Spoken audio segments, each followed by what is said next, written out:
ફરી એકવાર ધોરણ 10 વિષય સામાજિક વિજ્ઞાન પ્રકરણ નંબર 4 ભારતનો સાહિત્યિક વારસોમાં આપનું હાર્દિક સ્વાગત છે. વિદ્યાર્થી મિત્રો, આજે આપણે પ્રાચીન ભારતની મહત્વપૂર્ણ એવી કાશી કે વારાણસી વિદ્યાપીઠનો અભ્યાસ કરવાનો છે. પરંતુ એ વાત પણ હું તમને જણાવી દઉં કે વારાણસી અને કાશી એ માત્ર આર્યવ્રતમાં વસતા આર્યો માટે છે એ શિક્ષણનું એક કેન્દ્ર ન હતું, પરંતુ તેમના ધર્મ અને સંસ્કૃતિને લગતું પણ આ એક છે એ મહત્વનું સ્થળ હતું. પ્રાચીન સમયમાં આર્યો અહીં યાત્રા કે જાત્રા અર્થે આવતા હતા, એટલે આ એક પવિત્ર ધાર્મિક સ્થાન પણ છે એ મનાય છે. વળી વિદ્યાર્થી મિત્રો, વારાણસીમાંથી છે એ ગંગા પણ વહે છે, એટલે પણ વારાણસી છે એ પૂજનીય છે. વારાણસી શબ્દ છે એ વરણ અને અશી ત્યાંથી આ બે નદીઓ પસાર થતી હોવાથી છે એ બન્યો છે. આવો વિદ્યાર્થી મિત્રો, આવી વારાણસી કે કાશી છે એનો અભ્યાસ કરીએ.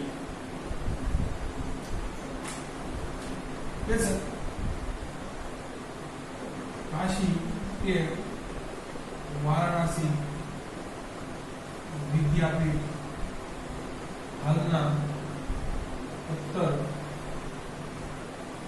પ્રદેશમાં આવેલી.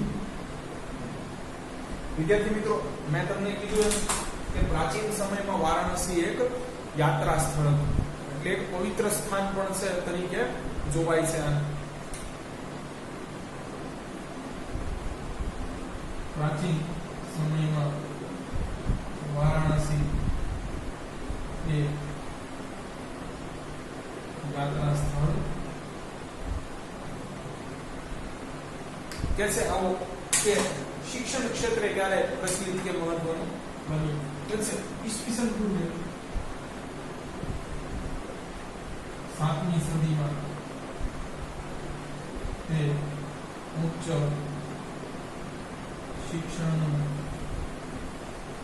કેન્દ્ર.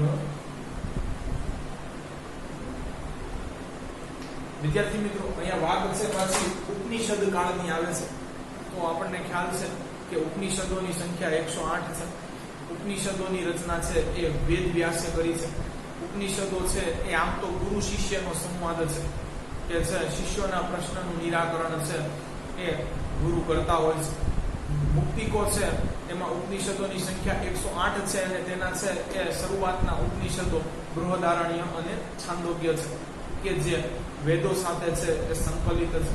આ બધી જ માહિતી છે એ આપણે જોઈ ગયા છે. ઉપરાંત ઉપનિષદોમાં લખાણ શેનું છે તો કે બ્રહ્માંડનો આરંભ, જીવનનો અંત, મૃત્યુ, ભૌતિક અને આધ્યાત્મિક જગત અને અનેક દાર્શનિક પ્રશ્નોનું વિવેચન છે એ ઉપનિષદોની અંદર કરેલું છે. કે છે ઉપનિષદ કાળમાં છે એ વારાણસી આર્યોની ધર્મ અને સંસ્કૃતિનું નગર હતું. ઉપનિષદ કાળ કયો હતો એ જોઈ લઈએ.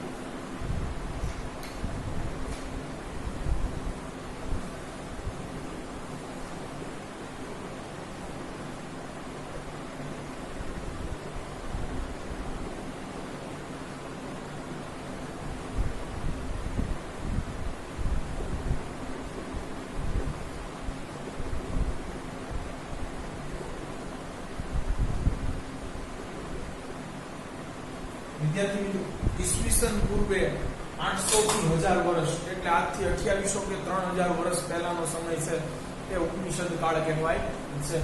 એટલું પ્રાચીન છે આ સ્થળ છે. આનેથી પણ પ્રાચીન છે, આગળ ઉલ્લેખ છે.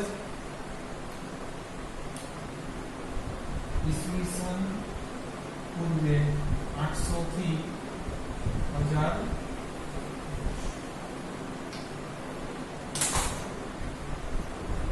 ચાલો વિદ્યાર્થી મિત્રો, અહીંયા છે એક આર્યના મહાન રાજા અજાતશત્રુની વાત છે.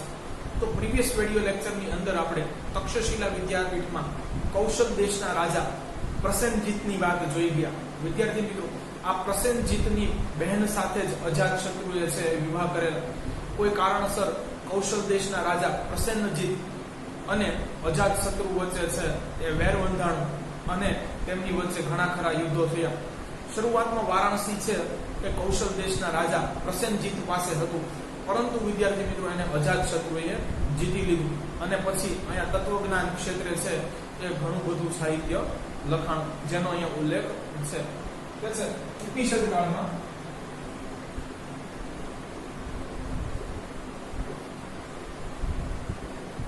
આર્ય રાજા અજાતશત્રુ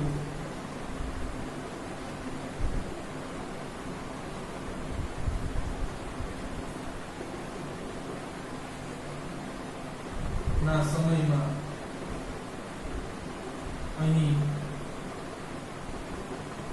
શિક્ષણનો વિકાસ થયો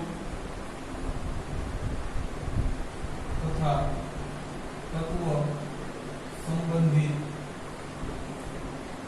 સાહિત્ય તો કાશી કે વારાણસી વિદ્યાપીઠમાં શિક્ષણનો ચીલો પાડનાર અજાતશત્રુની છે અહીંયા વાત કરી, પણ આનથી પણ જૂનું છે એ વર્ણન છે કે વ્યાસ સંહિતામાં મહર્ષિ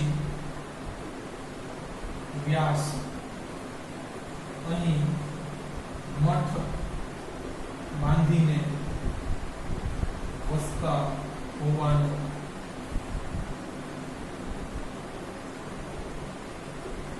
ઉલ્લેખ છે.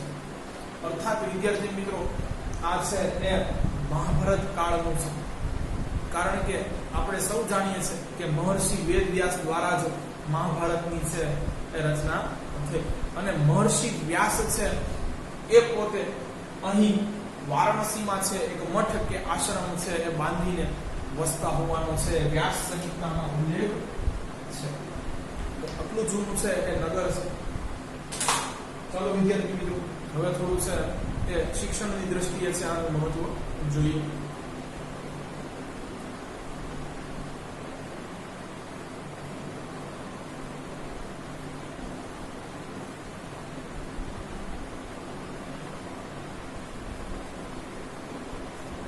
તો કાશી કે વારાણસી માત્ર છે એ હિન્દુ સંપ્રદાય સાથે પણ જોડાયેલું નથી, આ ઉપરાંત છે એ બૌદ્ધ ધર્મ સાથે પણ જોડાયેલું છે. વિદ્યાર્થી મિત્રો બૌદ્ધિ ગયામાં છે એ ભગવાન બુદ્ધને છે કેવળ જ્ઞાન પ્રાપ્ત થયું.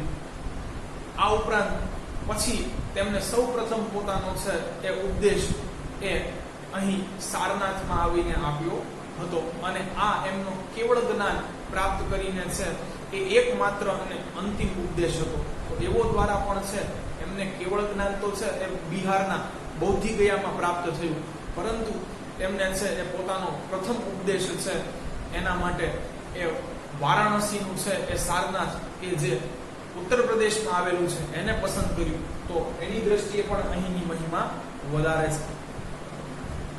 છે. ગૌતમ બુદ્ધે પોતાના પંથના પ્રચાર પ્રસાર માટે પણ સારનાથને પસંદ કર્યું. વિદ્યાર્થી મિત્રો આપણે જે મેં તમને કીધું એ માત્ર જાણકારી માટે લખી નાખ્યું.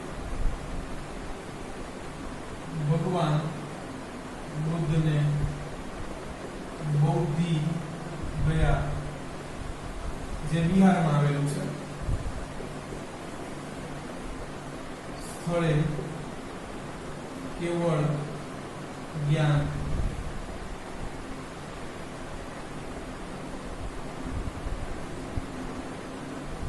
પ્રાપ્ત થયું.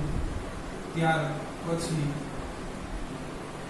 તેમને પોતાનો પ્રથમ અને અંતિમ ઉપદેશ સારનાથમાં આપ્યો. વિદ્યાર્થી મિત્રો એટલે જ આપણે છે તે ધાતુ વિદ્યામાં પણ જોઈ ગયા, રસાયણ વિદ્યામાં પણ જોઈ ગયા કે છે લેસન નંબર 5 ની અંદર સારનાથમાં છે એ ભગવાન ગૌતમ બુદ્ધની છે વિશાળ તામ્ર પ્રતિમાઓ આવેલી છે.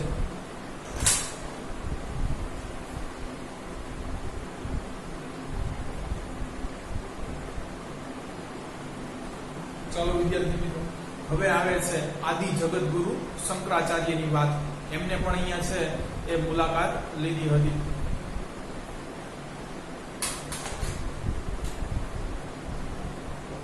જગત ગુરુ શંકરાચાર્યએ પણ પોતાના વેદાંત સાહિત્યના નૂતન સિદ્ધાંતોની સ્વીકૃતિ માટે અહીં મુલાકાત લીધી. તો વિદ્યાર્થી મિત્રો, પહેલા તો આપણે થોડી પાછું સમજીએ કે વેદાંત સાહિત્ય છે શું.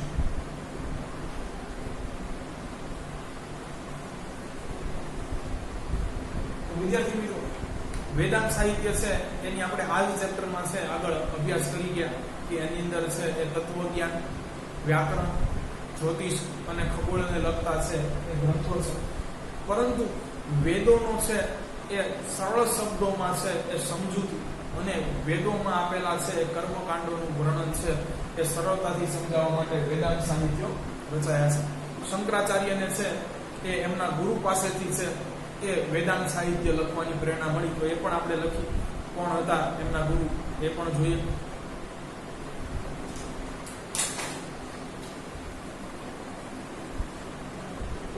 શંકરાચાર્યના ગુરુ ગૌડાપદાચાર્યએ વેદાંત સાહિત્યની રચના કરતા શંકરાચાર્યને પણ તેની પ્રેરણા. પરંતુ આનાથી ઉપર ઉઠીને શંકરાચાર્યએ છે એ સમગ્ર વેદાંત સાહિત્યનું સંકલન કર્યું અને તેની સ્વીકૃતિ અર્થે છે પોતે પણ રચ્યું. એટલે જ વિદ્યાર્થી મિત્રો કહે છે નૂતન સિદ્ધાંતો. નૂતન માને નવા, અને પોતે નવા પણ સિદ્ધાંતો અંદર આવ્યા. તો છે પોતે પણ વેદાંત સાહિત્યની અંદર ઉમેરણ કર્યું, સાથે બીજાએ પણ છે જે વેદાંત સાહિત્ય લખ્યું હતું એનું સંકલન કર્યું અને છે એની સ્વીકૃતિ માટે છે એ અહીં મુલાકાત લીધી હતી. એટલે એ વખતે વિદ્યાર્થી મિત્રો છે એ આ સ્થળનો છે એ જોમ કેવો હશે એનો ખ્યાલ આપણને અહીં આવે છે કે આદિ જગતગુરુ કહી શકાય એવા શંકરાચાર્યએ પણ પોતાના છે વેદાંત સાહિત્યની છે એ સ્વીકૃતિ માટે અને પછી પોતાને પબ્લિશ કરી શકે કે જેથી કરીને છે એ ભારતના છે તમામ વ્યક્તિઓ છે એ આને વાંચી અને વેદોમાં શું લખેલું છે તે અને વેદાંત સાહિત્યનું છે એ મહત્વ સમજી શકે. એના પબ્લિસિટી માટે પોતે પણ છે કાશી કે વારાણસીની મુલાકાત લેવી પડી હતી. તો એ ઉપરથી વિદ્યાર્થી મિત્રો એ આ સ્થળનું આપણને માતમ સમજાય છે.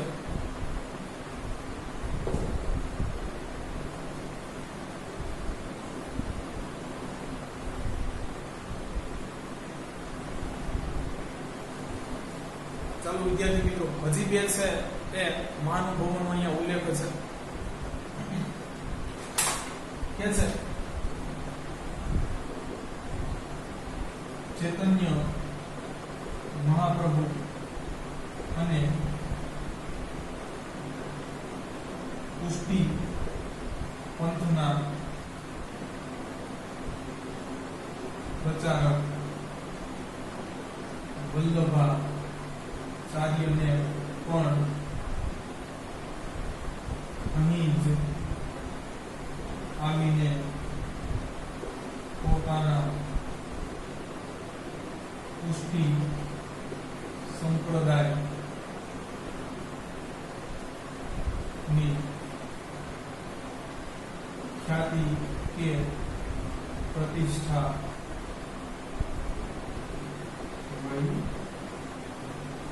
વિદ્યાર્થી મિત્રો, આ પુષ્ટિ પંથ છે શું એ જોઈએ. એ સાથે છે વલ્લભાચાર્ય કોણ છે એ જોઈએ. ચૈતન્ય મહાપ્રભુ આપણને ખબર છે કે ભારતમાં છે એ ભક્તિ આંદોલનની શરૂઆત એમના થકી થઈ હતી. પછી ગુજરાતમાં નરસિંહ મહેતાએ આ બીડું ઝડપ્યું અને નામદેવ અને એકનાથે મહારાષ્ટ્રમાં આ કાર્ય કર્યું. તો આપણે છે અહીંયા લખી આપી વિશે ચૈતન્ય મહાપ્રભુ કોણ છે? ભક્તિ આંદોલન ની શરૂઆત કરનાર. આ બાજુ પુષ્ટિ પંથ શું છે? તો વિદ્યાર્થી મિત્રો, પુષ્ટિ પંથ છે એ વૈષ્ણવ સંપ્રદાયની એક શાખા છે.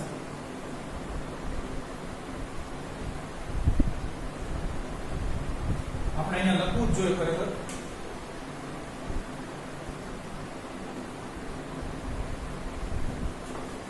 આ વિદ્યાર્થી મિત્રો અહીંયા છે એડ કરી દેજો, પછી લખજો ના પ્રચારક વલ્લભા. તો પુષ્ટિ પંથ છે એ વૈષ્ણવ સંપ્રદાયની જ એક શાખા છે કે જે ભગવાન શ્રી કૃષ્ણને કેન્દ્રમાં રાખીને ભક્તિ કરે. તો પુષ્ટિ પંથના છે એ સ્ટાર પ્રચારક પોતે વલ્લભાચાર્ય પણ છે તે પોતાના ધર્મની ખ્યાતિ અર્થે છે એ અહીં આવવું પડ્યું હતું.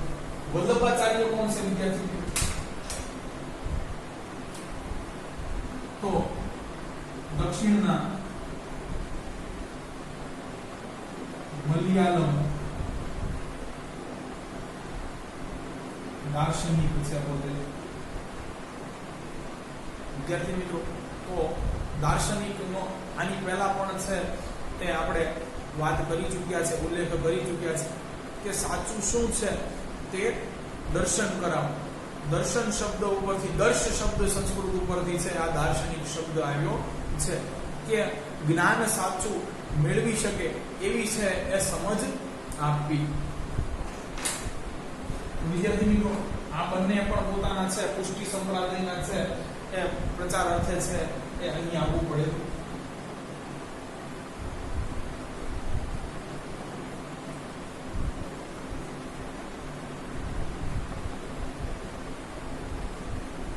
ચાલો વિદ્યાર્થી મિત્રો, હવે છે અહીંયા પંજાબના વિદ્વાનોની વાત છે કે જેમને કોઈ કારણસર છે અને મોટા ભાગે તો બાહ્ય આક્રમણનો ખતરો હતો વિદ્યાર્થી મિત્રો એ આરબ દેશો તરફથી, એટલે પોતે છે એ પંજાબ છોડવું પડ્યું અને છે એ પોતે પણ ક્યાં સ્થિત થવાનો છે આગ્રહ રાખ્યો એ પણ જોઈએ.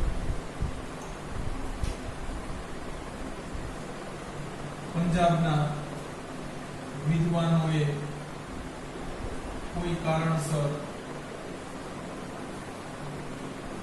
પંજાબ જ્યારે છોડવું પડ્યું ત્યારે તેમના મોટા ભાગના વિદ્વાનો અહીં કાશી સ્થિત થયા, જ્યારે થોડા પ્રમાણમાં કાશ્મીર જઈને વિદ્યાર્થી મિત્રો, જ્યારે છે એ પંજાબના વિદ્વાનો, ત્યાંના પ્રકાંડ પંડિતોએ છે પંજાબ છોડ્યું ત્યારે તેઓની પણ છે પહેલી પસંદ છે એ કાશી. હા, અમુક છે થોડા એ કાશ્મીર પણ ગયા, જે વાતનો પણ અહીં ઉલ્લેખ છે. તો ધાર્મિક દ્રષ્ટિએ પણ વિદ્યાર્થી મિત્રો આ એક મહત્વનું સ્થળ છે. આ ઉપરાંત શિક્ષાની પણ વાત કરે છે કે અહીં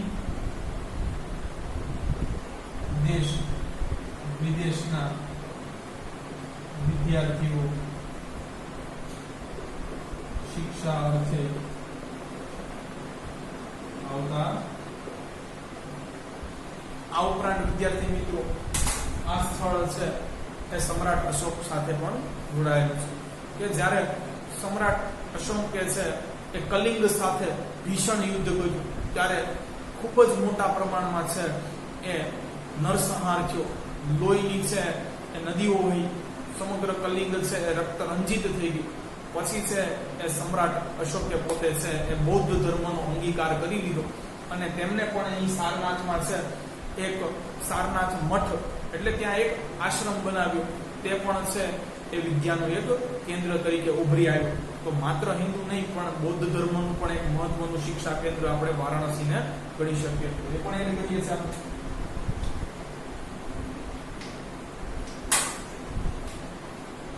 સમ્રાટ અશોકે અહીં સારનાથ મઠ બંધાવ્યો ત્યારેથી તે વિદ્યાનું કેન્દ્ર વિદ્યાર્થી મિત્રો આ સારનાથનો મઠ છે એ આજે પણ હયાત છે.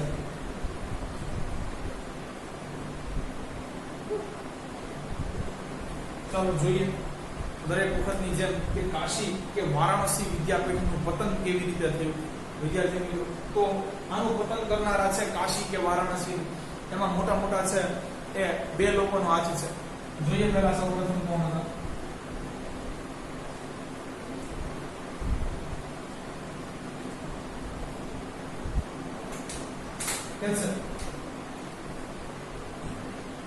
દિલ્હીના સુલતાન કુતુબુદ્દીન ઐબક દ્વારા કાશી વારાણસી વિદ્યાપીઠને તોડવામાં આવી હતી. ત્યારે વિદ્યાર્થી મિત્રો તો કે 13મી સદીમાં. આ ઉપરાંત કાશી અને વારાણસીના છે મોટા ભાગના મંદિરો છે એ તોડવાનો એ શ્રેય છે ઔરંગઝેબને જાય છે. ઔરંગઝેબ જ્યારે છે એ સત્તા કે ગાદી ઉપર આવ્યો ત્યારે જેને છે એ કાશીના છે એ મોટા ભાગના મંદિરો છે એ તોડી પાડી નાખ્યા હતા. તો વિદ્યાર્થી મિત્રો અહીં આપણી છે કાશી કે વારાણસી વિદ્યાપીઠ છે એ પૂરી થાય છે. જો તમને અમારા વિડીયો લેક્ચર્સ પસંદ આવતા હોય તો આને તમારા અન્ય વિદ્યાર્થી મિત્રો સાથે શેર કરો તથા અમારા વિડીયો લેક્ચર્સને લાઈક કરો. Thanks for watching my video.